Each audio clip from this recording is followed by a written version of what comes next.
think there's a number of pump operators that simply, if they can get in an engine company and they can drive back and forth to medical calls, they can put a single line in service in a non-stressful environment, they may be checked off to drive an engine company, and they fail to understand hydraulics and flow and pressure and just how the ins and outs of their pumps work. Enchanted Sky Media.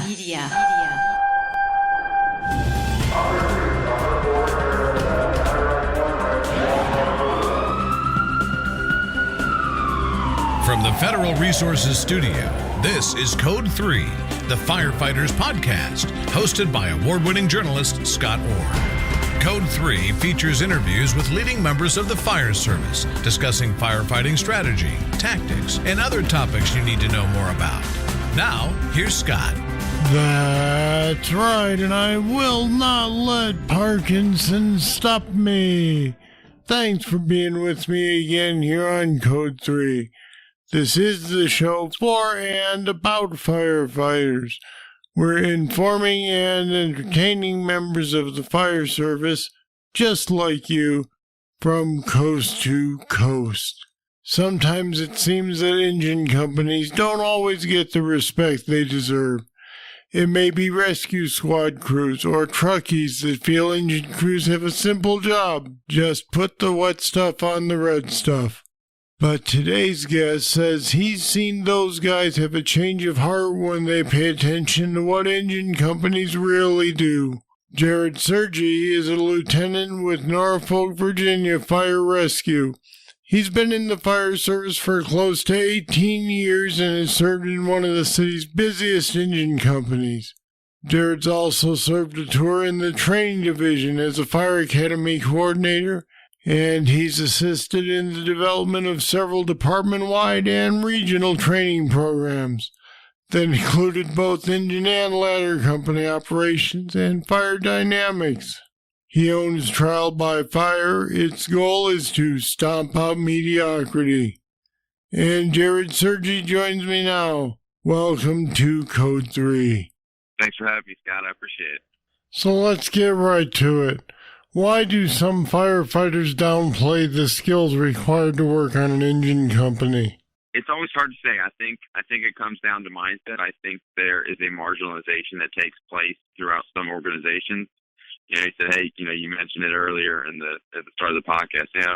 There's not much to engine work. It's just simply putting the wet stuff on the red stuff. So I think people tend to hear that, and they underappreciate, I guess, just how important that engine company mindset is and how it can really affect the fire ground as a whole. Do members of engine companies have to bear some responsibility for that attitude? I would say absolutely. I guess depending on the person, for me and my crew, I expect an all-in mindset when we go to work. We're engine company centric, and we talk flow and hose and nozzles, and just like a soldier in war knows his weapons and his rifles and his equipment, engine company members no different. They got to know their hose and how it's constructed, the limitations, the nozzles, the flow, the pressures, and everything that goes along with an engine company, more than just sitting in the seat, showing up and mindlessly stretching a hose line. So, yes, I think some of that falls to the engine folks that don't carry that mindset and that aren't stressing the importance of the engine company to maybe the newer members of their station. In interviews for this show, as well as real life, I've been surprised to learn from some firefighters that while they understand flow rates and they understand their hose and their equipment, they still believe that they don't really know fire science all that well, and they're still learning it. I think we're doing a really good job of it today. I mean, I haven't been in the fire service for, decades, but there's, I talk to senior members of the department all the time, and I have my driver now is a senior guy. He's got 25 years, and the conversations, they were going on back then, but, there's more exposure. People have the internet at their fingertips. There's more money that's funding research than there was, several years back.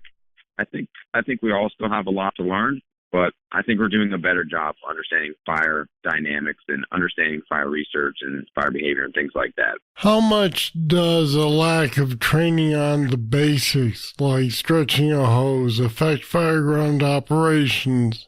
Oh, I would say it's monumental. I was having this conversation the other day, and it's. I read a book one time, and the author says, you don't want to get treated by a chihuahua. And engine company work is not something I would describe as sophisticated. It's simple work, it really is, but it tends to get marginalized, and that's one of the basics.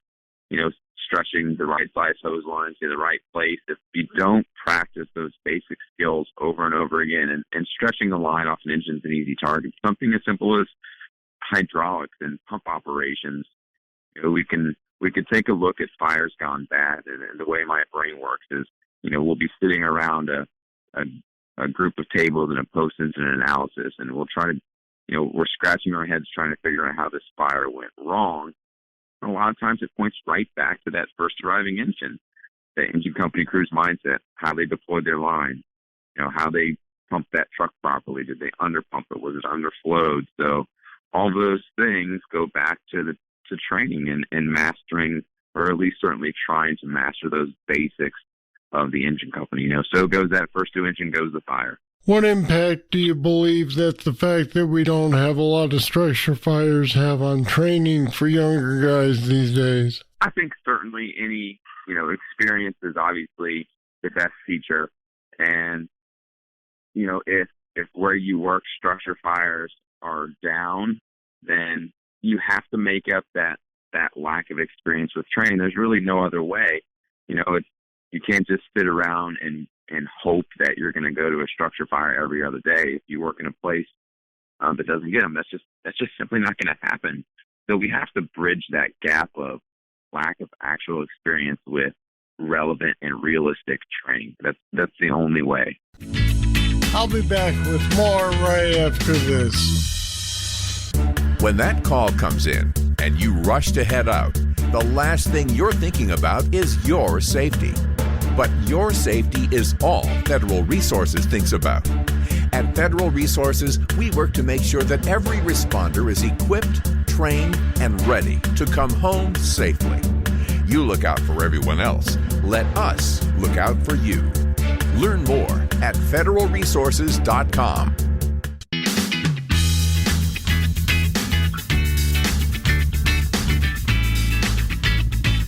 In your experience, do most engineers know the specifics of their rigs well enough, or should they be learning more?